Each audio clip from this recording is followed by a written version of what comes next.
નમસ્કાર દર્શક મિત્રો, જીટીપીએલની ગુજરાતી ચેનલના સર્જક સાથે સંવાદમાં આપનું સ્વાગત છે. દર્શક મિત્રો, સર્જક સાથે સંવાદમાં અનેક રંગોથી આપ રંગાયા છો. અનેક કવિ, લેખકો, મ્યુઝિક કમ્પોઝરો, ગાયક કલાકારો, જૂની રંગભૂમિના કલાકારો, શિલ્પકારો, એમ અનેક રીતે આપણે આ સમાજને સર્જક સુધી અને સર્જકને સમાજ સુધી પહોંચાડ્યા છે, રૂબરૂ કરાવ્યા છે. સર્જક એટલે એક એવું એન્ટેના જે હું વારંવાર કહું છું, પરમાત્માનું સંવેદન ઝીલીને સમાજને નોખું અનોખું પ્રદાન કરતા હોય. આ સર્જકો મુઠ્ઠી ઉચેરા માનવીઓ છે, સમાજ માટે કંઈક નોખું અને અનોખું કામ કરી રહ્યા છે. એમાં સામાજિક કાર્યકરોથી લઈને સર્જક એટલે પરમાત્મા તો છે જ પોતે, બીજી સર્જક એણે ધરતી પર માને બનાવી છે એટલે એ સર્જનનું કામ કરે છે. સ્ત્રી એક પોતે સર્જનનું કામ કરી રહી છે. અને કવિ, લેખકો તો અને બીજા બધા સર્જકો તો બહુ નાના પડે મા સાથે, અને એક આ માની માતૃત્વ તો છે જ, અને સ્ત્રી આ માતૃત્વ લઈને પાછું બીજું સર્જનનું કામ કરે તો વાત બેવડાતી હોય છે. દર્શક મિત્રો, આપણે એવા જ એક સર્જક સાથે રૂબરૂ થવું છે. જીટીપીએલ પરિવાર વતી અને આપ સૌ દર્શક મિત્રો વતી સ્ટુડિયોમાં આદરણીય બેન શ્રી મિત્તલ પટેલનું સ્વાગત કરીએ. નમસ્કાર બેન. નમસ્તે. મિત્તલબેન, સ્વાગત છે. Thank you. પ્રથમ પ્રશ્ન આપને એ થાય, આપનો જન્મ સંખલપુર, વતન પણ સંખલપુર. ક્યાં સુધી ભણ્યા છો બેન? પ્રાથમિક શિક્ષણના સ્મરણો વાગળવા છે. સંખલપુર પ્રાથમિક શિક્ષણ ત્યાં લીધું અને પછી અલગ અલગ જગ્યાઓ પર ઘણું ફરવાનું થયું. પણ પ્રાથમિક શિક્ષણ આઈ થિંક મને એમ લાગે કે આજનું જે શિક્ષણ અથવા પ્રાથમિક શાળાના મારા સંસ્મરણો, ઇવન તમારા, અને કદાચ એક પેઢી, હાલની વાત નથી કરતી પણ આજથી કદાચ 15-20 વર્ષ પાછળ જતા રહીએ તો એ દરેક પેઢીના બહુ મજબૂત સંસ્મરણો પ્રાથમિક શાળા સાથે. દાયકાની વાત બિલકુલ બરાબર છે. અને કેમ મને આજે પણ હું ગામ જાઉં તો મને મારી સ્કૂલ હમણાં જ રિનોવેટ થઈને નવી બની ગઈ, પણ એ જૂની સ્કૂલ તો એમ થાય કે દરવાજો કૂદીને આ ઉંમરે પણ એમ થાય કે જઈને પહોંચી જવું અંદર. મેં વાવેલો લીમડો એ મને જોવાનું પણ મન થાય એ પ્રમાણે. અને હું એવું કહીશ કે માણસાઈના ખરા પાઠ જે છે ને એ ત્યાં શીખવાનું મને પ્રાથમિક શાળાના મારા અભ્યાસ દરમિયાન હું શીખી છું, હું ચોક્કસ કહી શકું. અને બહુ જ બધી ચીજો જે આમ એવું લાગે ને કે દુનિયા પાછલા 50 વર્ષમાં બુલેટ ટ્રેનની ગતિની જેમ ભાગી એમ. એટલે મને એમ થાય કે મારા પપ્પાએ જે જોયું છે ને એ ચીજો મેં પણ જોઈ છે એમ. પણ મારું બચ્ચું એટલે મારી દીકરી છે ને એ એમાંની કેટલી ચીજો નથી જોઈ શકવાની. મારા પપ્પાએ જે જોયું છે સેમ એવું એમના દાદાએ પણ જોયું છે. એટલે હું જે કહી રહી છું કે સમાજમાં પરિવર્તન એટલું ઝડપથી નહોતું, ગતિ સાથે હતું, પણ એમાં મૂલ્યો હતા એ બધામાં. અને કેટલીક મજાની પરંપરાઓ પણ હતી જે બધું મેં નાનપણમાં જોયેલું. ને મને એવું થાય કે બધી જીવંત રહેવી જોઈએ.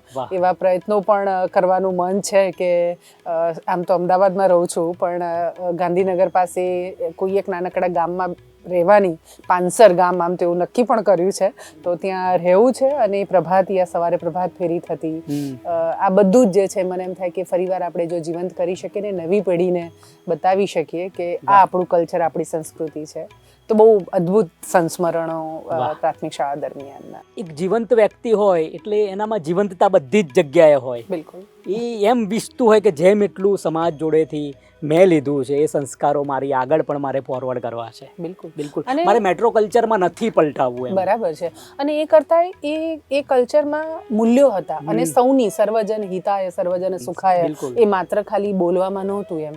દાખલા તરીકે મને બરાબર યાદ છે કે મારા ગામમાં કૂતરાઓના રોટલા કરવાની એક પરંપરા હતી.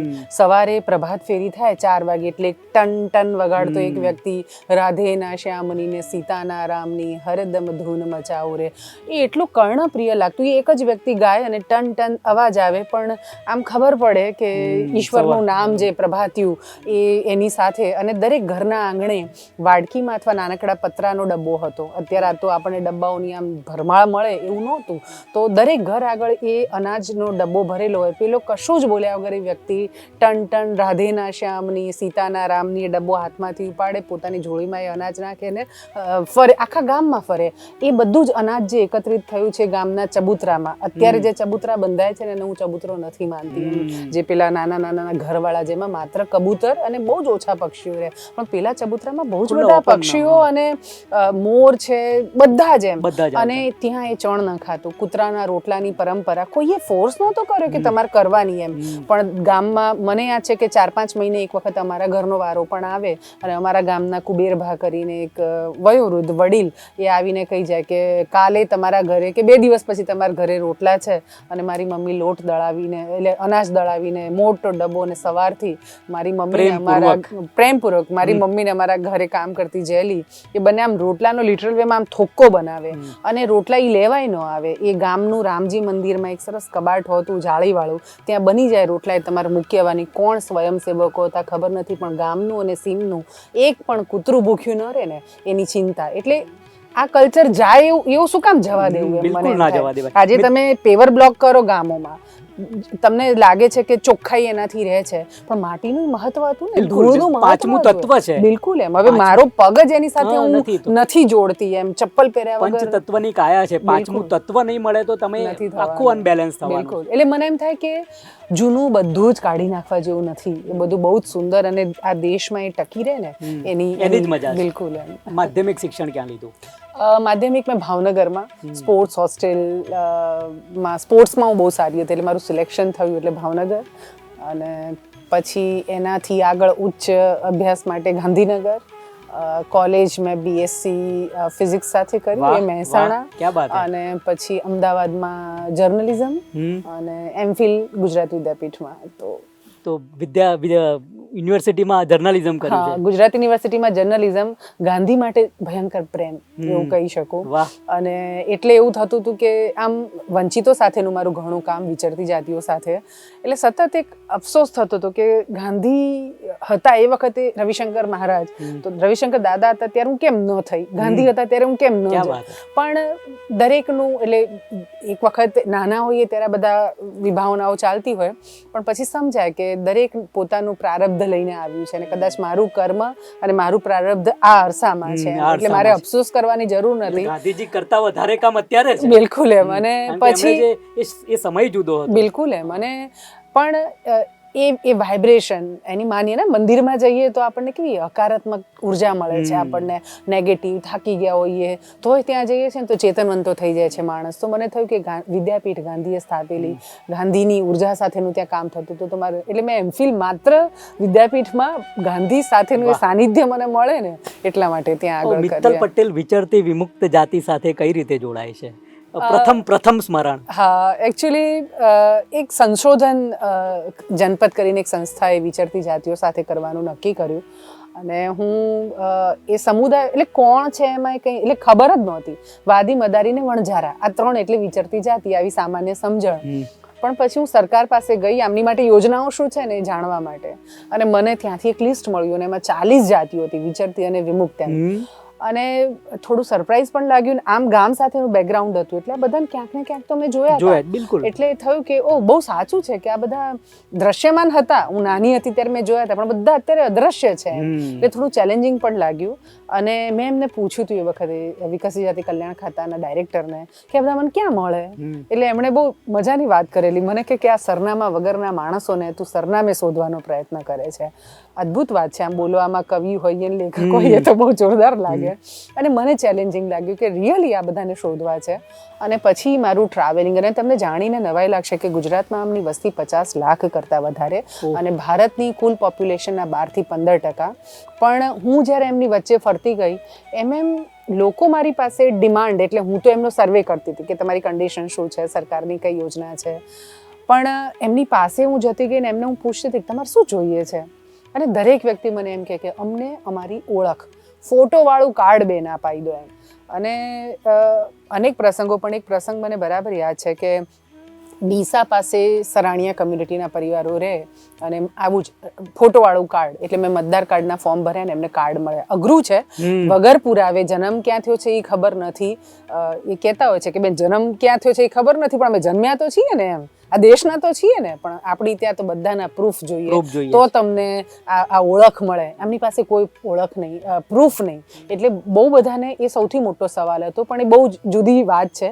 પણ એમાં અમે એમના ઓળખના આધારો પહેલી વખતે મળ્યા મતદાર કાર્ડના રૂપમાં, અને મેં એમને ફોન કર્યો કે કાર્ડ મળી ગયા એમ, તમને કેવો હરખ છે, કેમ કે એ જ માંગે મારી પાસે. મને હંમેશા થાય કે કોઈને માંગવાનું કે તો ધન દોલત ગાડી બંગલો માંગે, આ માત્ર ઓળખ એમ. એટલે એમણે મને કીધું કે બેન બહુ જ રાજી છીએ અને અમે તો ચાલતા રણુજા જઈએ છીએ. એટલે આમ તમે જુઓ તો ભાદરવી પૂનમે અંબાજી જવાય, ચૈત્રી આસો પૂનમ હોય તો ચાલતા આપણે શંખલપુર જઈએ, બેચરાજી જઈએ. રણુજા જવાનો પણ એક નિશ્ચિત સમય, એ નિશ્ચિત સમય નહોતો એમ. તો તમે અત્યારે કેમ જઈ રહ્યા છો? તો એમણે કીધું કે બેન અમને મતદાર કાર્ડ મળે. એટલે જીવનમાં મેં પહેલી વાર સાંભળ્યું કે કોઈ ચાની બાધા રાખે, 5 નાળિયેર ચડાવવાની બાધા રાખે, પેંડા ચડાવવાની બાધા રાખે, ચાલતા રણુજા જવાની બાધા. ને શેના માટે? તો મતદાર કાર્ડ, રેશન કાર્ડ, આના માટે. એટલે બહુ, અને ભયંકર દુઃખી આખો સમાજ. આપણે બધાએ આમ એમની માટે બહુ અરમાયું વર્તન કર્યું છે. હું બહુ ચોક્કસપણે કહીશ એમ. અને આપણી સંસ્કૃતિ, આપણા સમાજને આજે જે ટકાવી રાખવામાં, એટલે એ ધરોહર હતા આપણી. ભવાઈયા ન હોય તો તમને ગાંધીજી ન મળે, ભવાઈયા ન હોત તો. રાજા હરિશ્ચંદ્ર નાટક, તો નાટક ભજવવા વાળી મંડળીઓ ક્યાં હતી? હા બિલકુલ. આ સમુદાયો જે જઈને ત્યાં આગળ આ ભજવીને, ગાંધીજીએ નાટક જોયું ને એને થયું કે મારે સત્ય બોલવું જોઈએ એમ. કેટલી મોટી વાત છે. હરિશ્ચંદ્રનું નાટક જોયા પછી એમણે કીધું કે સત્ય, હું આ જીવન સત્ય બોલીશ એમ. બિલકુલ. તો ભવાયા, તુરી બારોટ, જે આખી પરંપરાને લઈને ચાલે છે. 365 વેશ અલગ અલગ ભજવવાના આવતા હતા. અને 365 વેશ એટલે માત્ર મનોરંજન નહોતું, એમાં કજોડાનો વેશ હતો, બાળ વિવાહની વાત હતી. મને એમ થાય દિલ્હીમાં કોઈ ઘટના ઘટે તો આજે ફોન છે, પણ પહેલા ક્યાં ફોન હતા? બધે જ એમ. તો કોણ હતા? તો આ બધા હતા કે જે મેસેજ પહોંચાડતા હતા. સમાજ સેવા એટલે ધારો કે તળાવ ખોદવાની વાત કરો, વાવ કૂવા ગાળવાની વાત કરો, કે મને ઘરમાં જોતા છરી ચપ્પુની વાત કરો, કે મને કાંસકી જોઈએ છે એની વાત કરો. આ સમુદાય તમારે ઘેર ન આવે તો આપણી વ્યવસ્થાઓ ખોરવાઈ જતી. પણ મુદ્દો એ છે કે આપણા ત્યાં જે એટલે નકામું થઈ જાય છે ને, આપણને એવું લાગે કે આ નકામું થઈ ગયું છે, પછી એ ખૂણામાં પડ્યું રહે ને આપણે એની દરકાર પણ નથી કરતા. એવો જ આ સમુદાયની જે દશા થઈ ને, દરકાર કરવાનું આપણે બધાએ બંધ કર્યું. અને જાતિ પ્રથા એટલી બધી સુદૃઢ બની. બિલકુલ. એના કારણે બહુ ભાગ ભજવ્યો. એ બી, અને સ્વાર્થ છે. તમે મારા માટે, હવે હું નટ બજાણિયા તરીકે ગામમાં આવું તો પહેલા મારી પાસે મનોરંજનનું સાધન નહોતું. હું તુરી બારોટ તરીકે આવું, કે હું ભરથરી તરીકે આવું, કે હું ભવૈયા તરીકે આવું, કે હું વાદી તરીકે આવું, તો મને કોઈ બહુરૂપી તરીકે આવું તો મને કોઈ ના નહોતું પાડતું કે તમે ગામમાં ન આવો. અઠવાડિયું રોકાય, લોકોને બધું એમનો જે ખેલ ને બધાનું મજાનું ભજવે, પરંપરાઓ, અને કેવી સરસ વ્યવસ્થાઓ કે ખેડૂત ખેતીની સિઝનમાંથી નવરો પડે ને એટલે આ લોકો ગામમાં આવે. કોઈ દિવસે ચાલુ ખેતીની સિઝનમાં એ ન આવે એમ. એટલે આ આખી વ્યવસ્થાઓ હતી. પણ હવે તો તમે એક મોબાઈલમાં તમને જોઈએ એટલી જાતનું મનોરંજન આમાં મળી જાય છે. એટલે પછી હવે આપણને એ લોકો જોઈતા ગામડા સુધી ડિજિટલ પહોંચ્યું. અને એમાં મને એમ લાગે કે આપણે બધા, જેમ હું નેધરલેન્ડ ગયેલી, તો ત્યાં નેધરલેન્ડમાં આખા ગામો, જે એમના 300-400 વર્ષના ગામો હતા જે જૂના, તો એમને કોઈ કારણોસર રિહેબિલિટેશન કરવું પડ્યું, તો આખા ગામોને એમણે પ્રસ્થાપિત કર્યા છે.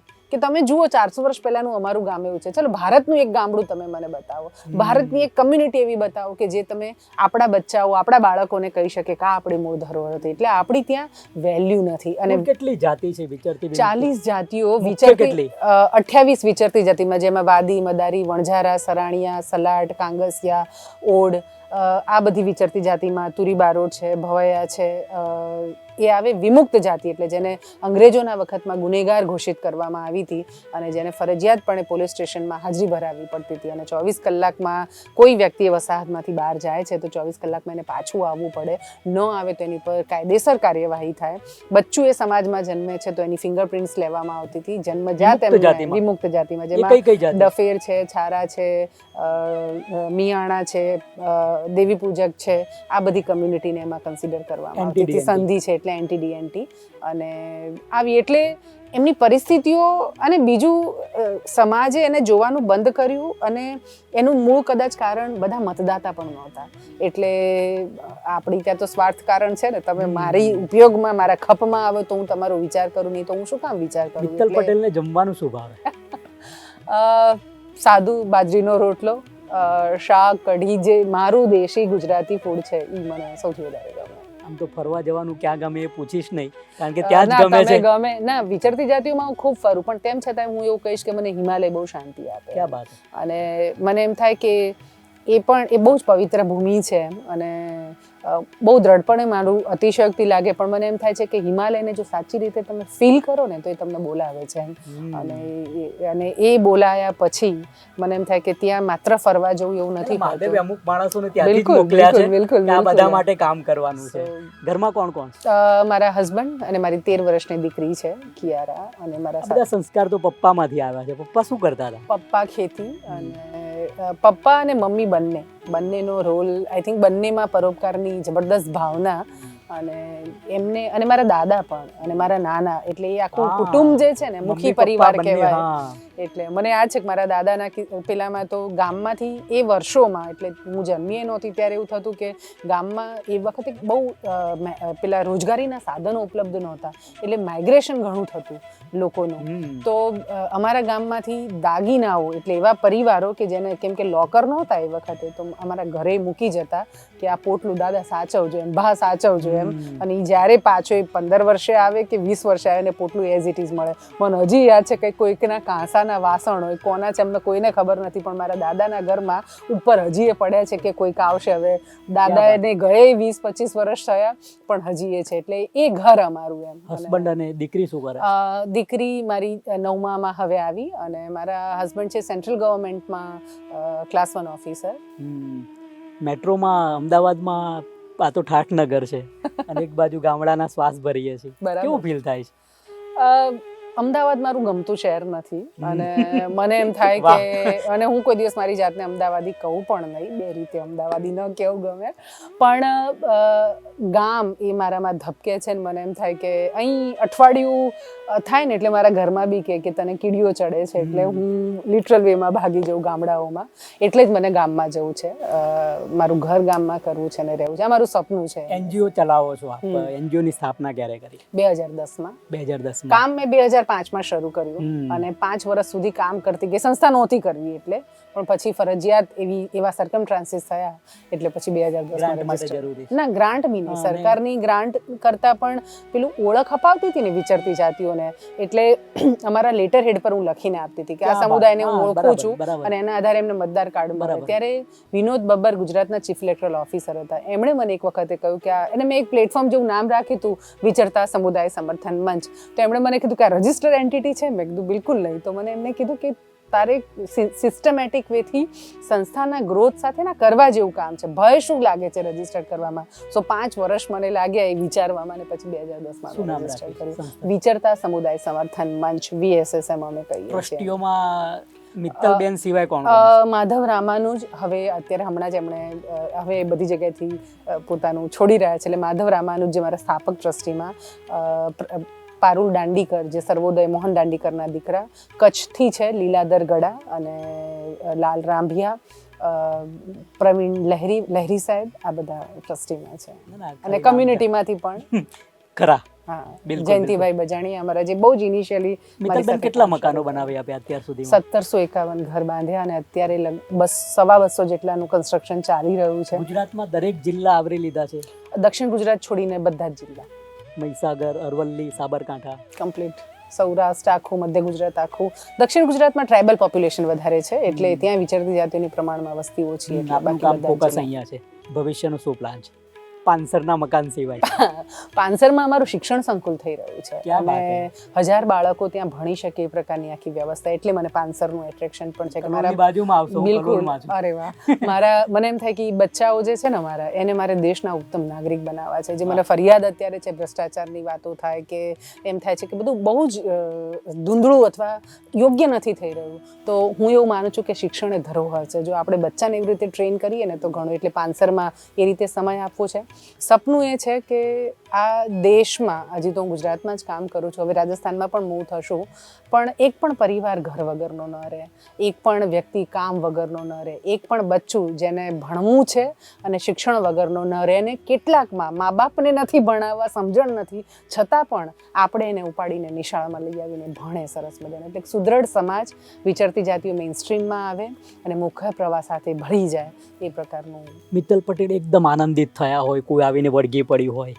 અસંખ્ય બનાવો એવા તો. અને મારી દીકરીનો એકચ્યુઅલી મારી પ્રેગ્નન્સી અને એમાં 8મો મહિનો ભયંકર તબિયત ખરાબ, હાઈ બીપી, સ્વેલિંગ એટલું બધું આખા બોડીમાં, એટલે સમુદાયને મળવાનું ને બધું પ્રમાણ ઓછું કર્યું 15 દિવસમાં. અને બધાને ખબર પડી કે મારી તબિયત બહુ ખરાબ છે.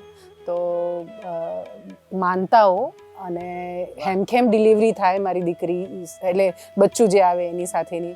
મારી દીકરી 7 વર્ષની થઈને ત્યાં સુધી હું માનતાઓ કરતી રહી. જે વસાહતોમાં જવું, કોઈ કે માતાના મઠે જવાનું છે, કોઈ કહે છે એમના નાના ત્યાં. અને કેટલા આશીર્વાદ મળે બહુ જ એમ. અને એમાં બહુ મજાની વાત એ થઈ કે મારી દીકરી જન્મીને એટલે બધાને ખબર પૂછવા આવું હતું. મારી માટે આ કોઈ પ્રોજેક્ટ નથી, વિચારતી જાતો એટલે મારો પરિવાર છે. ક્યાં વાત. ડફેરો, ચોરી કરવાવાળા વ્યક્તિઓ લૂંટફાટ, હાઈવે રોબરી કરે, અને હું એમને એમ કહું કે તમે તો મારા છો એમ. હું એવું કહું કે મારી એ મને બેન બા કે કોઈ ફોઈએ કે નાનું બચ્ચું હોય, કોઈ એવું હોય ને કે મને ન ઓળખે એમ.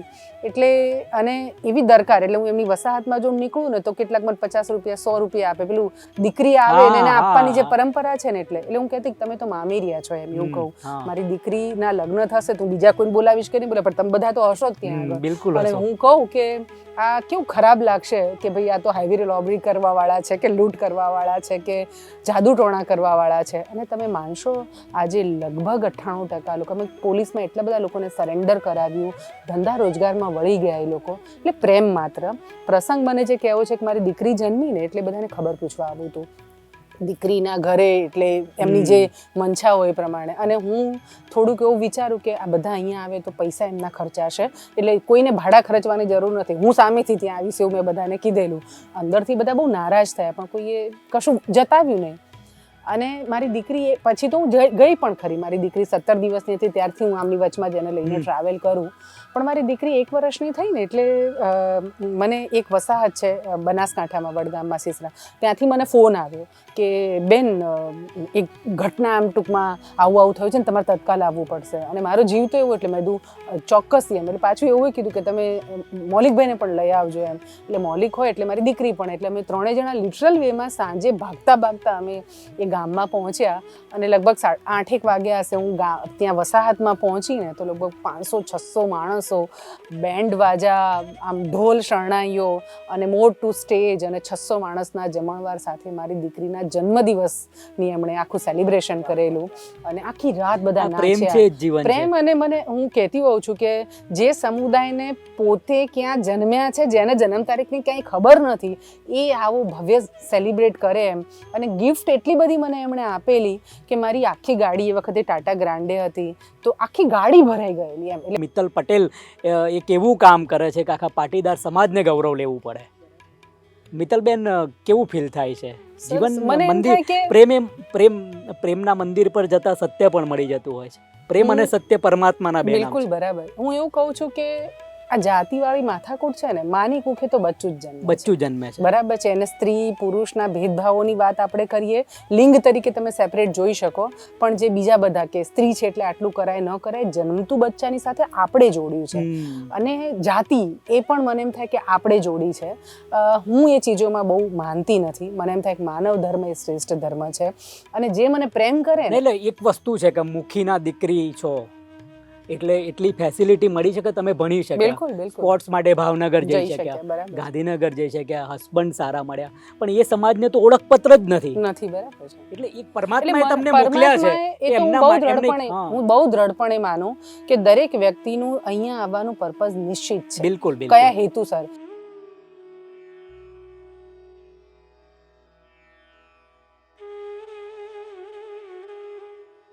કેટલા એવોર્ડ મળ્યા છે અને કેટલી જગ્યાએ પોખાયા છો આપ.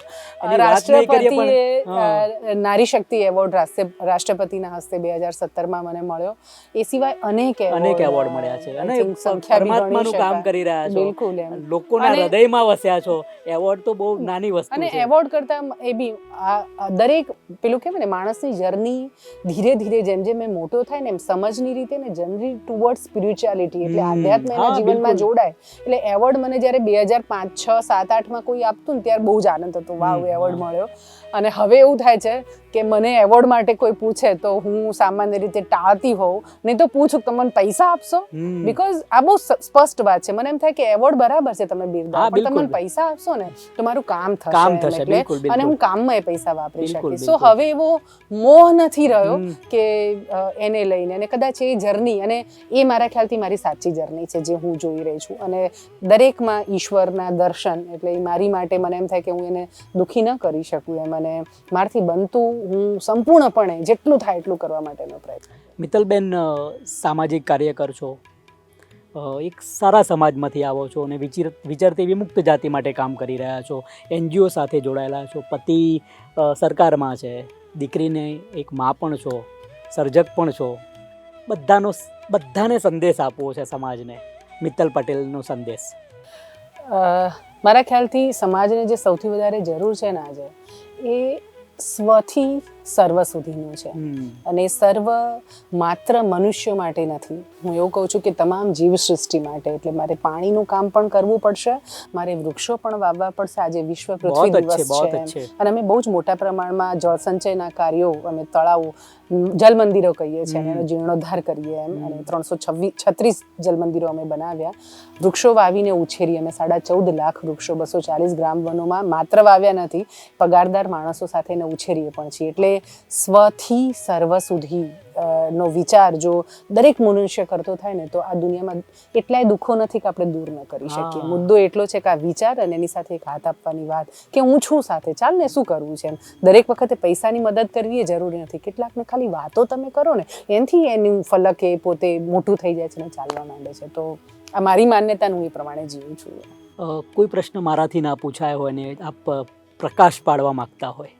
આઈ થિંક જર્ની બહુ જ લાંબી છે. મને એમ થાય કે આપણો આ સમય પણ, હું ઘણી વખત કહેતી હોય છે કે જે પારાયણો થતી હોય છે 9 દિવસની એમ, તો મને એવું હંમેશા થાય કે હું વિચરતી વિમુક્ત જાતિઓ સાથેની 9 દિવસની નોનસ્ટોપ પારાયણ કરી શકું ને, એટલું બધું છે એમ. કેમ કે ખેડાણ 2005-06 થી લઈને 2025 સુધીનું છે એમ. પણ તેમ છતાં મને રાજીપો છે, તમે બહુ જ સારી રીતે સવાલો પૂછ્યા છે. દર્શક મિત્રો, મિત્તલ પટેલને મળી રહ્યા હતા. ઘણી બધી વાતો મિત્તલબેનની છે, અને ઘણું મોટા ફલક પર નાના સમાજ માટે કામ કરી રહ્યા છે. વિચરતી વિમુક્ત એ તો બહુ 40 જાતિઓનો સમુદાય છે, પણ મિત્તલબેન પટેલનું નામ પડે એટલે બધા દોડીને આવે. અમારા બેન છે, અમારી દીકરી છે, અમારી નાના બાળકો ફોઈબા કહે છે, અને મિત્તલબેન પણ કેટલા એમાં ઓગળી ગયા છે. આ જાતને ઓગાળવાની ઘટના એટલે પ્રેમ છે. મેડિટેશનમાં સીધા જ પહોંચો તમે, ધ્યાનમાં, કારણ કે મ્યુઝિક, સાહિત્ય, સંગીત આ બધું જાતને ઓગાળવાની વાત છે. તમે સામાજિક કાર્ય કરો ને તમે આનંદિત થાઓ તો એ તમારી જાત ઓગળી જાય છે, તમે સીધા જ પરમાત્મામય થાઓ છો. અને આ બધું કરવાથી જેટલો આનંદ થતો હોય છે, તમારી નેગેટિવિટી પૂરી થઈ જતી હોય છે, અને પોઝિટિવ વાઇબ્રેશન જ, બુદ્ધ જ્યાં જતા ને ત્યાં એવું કહેવાય છે કે ત્યાંના જે બધા લૂંટારો હતા એ પણ અસ્ત્રોને શસ્ત્રો ફેંકી દેતા હતા. એમનું વાઇબ્રેશન એટલું પોઝિટિવ હતું.